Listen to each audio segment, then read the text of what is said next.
আগামীকাল মহালয়া, আর আমরা সাধারণত মহালয়াকে শুভ মহালয়া বলে থাকি, কিন্তু একটা জেনে রাখুন, মহালয়াতে কিন্তু কোনো শুভ কাজ করা চলে না, মানে শুভ সূচনাও করতে পারবেন।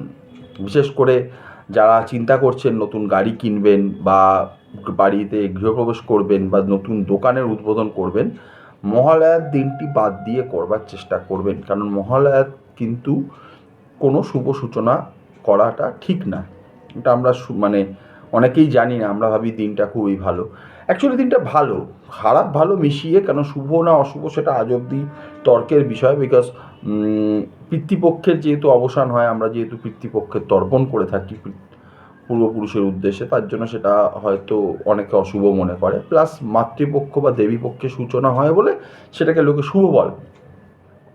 তা সেই হিসাবেই বলছি যে আগামীকাল কিছু কিছু নিয়ম আছে, সেগুলো মানলে ভালো। মানে কোনো শুভ সূচনা আগামীকাল করবেন না, কোনো নতুন জামা কাপড় পরবেন না, আর চেষ্টা করবেন আগামীকালটা নিরামিষ খাওয়ার, আমিষ খাওয়াটা থেকে বিরত থাকবেন। আর কোনো দরিদ্র মানুষ যদি আপনার কাছ থেকে কিছু চায়, তাকে ফেরাবেন না, আপনার সাধ্যমতো তাকে সাহায্য করবেন। পশু পাখি এদেরকে আগামীকাল খাওয়াবেন।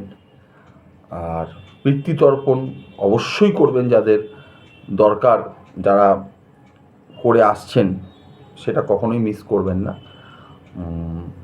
এটুকুই বলার ছিল। তারপরেই দিন প্রথমা, পুজো শুরু। পুজো সবার ভালো কাটুক।